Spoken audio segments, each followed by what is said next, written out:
In a rare admission that's turning heads across Washington, U.S. Vice President J.D. Vance has acknowledged that the Trump administration mishandled the release of the Jeffrey Epstein files. Speaking during a lengthy appearance on the Joe Rogan Experience, Vance admitted the administration made mistakes, not necessarily with the investigation itself, but with how it communicated and released the documents to the public.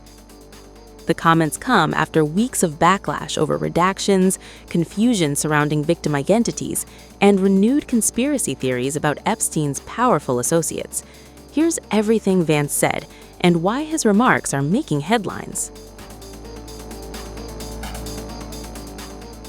During the interview with Joe Rogan, Vance was asked directly about the controversy surrounding the Epstein files. Instead of defending every aspect of the administration's handling, the Vice President of the United States offered a surprisingly candid response. "If people want to say we mishandled the Epstein release, guilty," Vance admitted. "We did mishandle it, especially the communications of it," he added. Vance explained that, in hindsight, the administration should have released the material much sooner. According to Trump's VP, officials needed time to review thousands of pages of records, identify victims, and make legally required redactions. But he believes the overall process took too long. "I think we should have just dropped everything at the very beginning," Vance said. He acknowledged that while reviewing sensitive documents inevitably takes time, the public should have received information far earlier than it did. Joe Rogan then raised one of the biggest criticisms surrounding the Epstein files, the redactions. Many critics argued that the document release appeared inconsistent. Some alleged victims' names became public, while certain names believed to belong to alleged associates or co-conspirators remained blacked out. The decision triggered outrage across social media.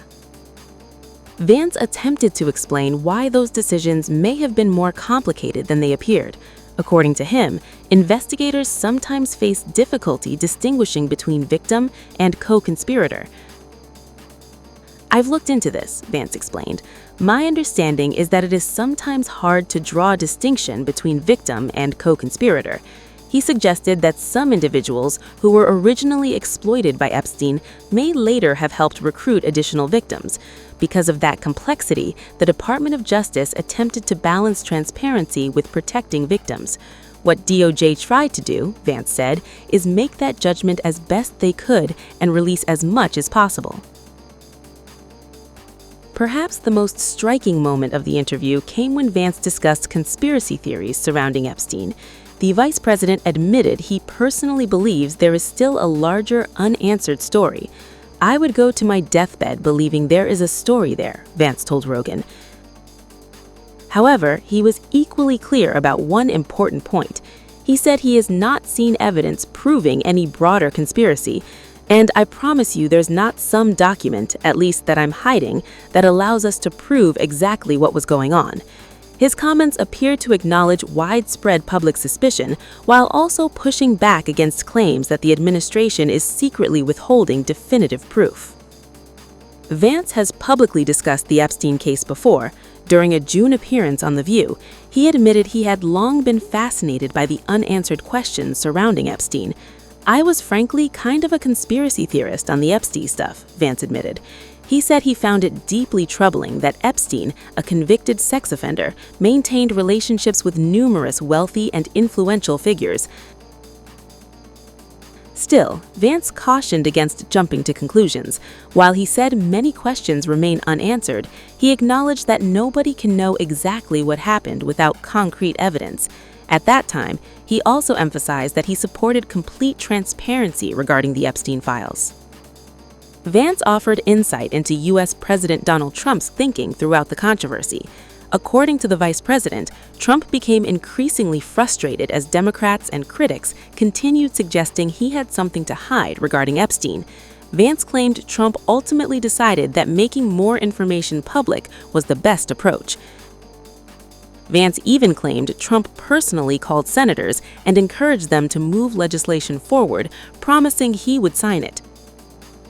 Jeffrey Epstein's death in federal custody in 2019 has remained one of the most controversial criminal cases in modern American history. For years, critics from across the political spectrum have demanded full disclosure of records connected to Epstein's network.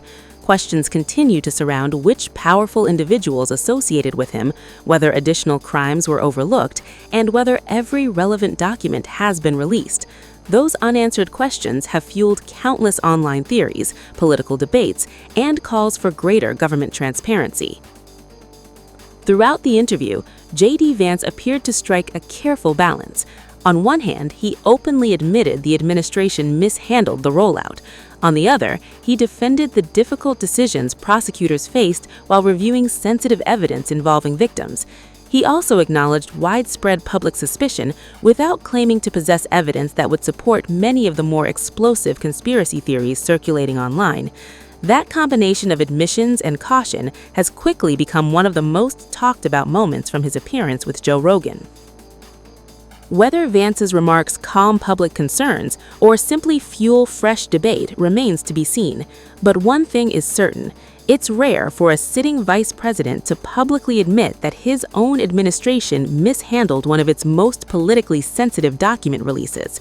And with the Epstein case continuing to dominate headlines, Vance's comments are unlikely to be the final word.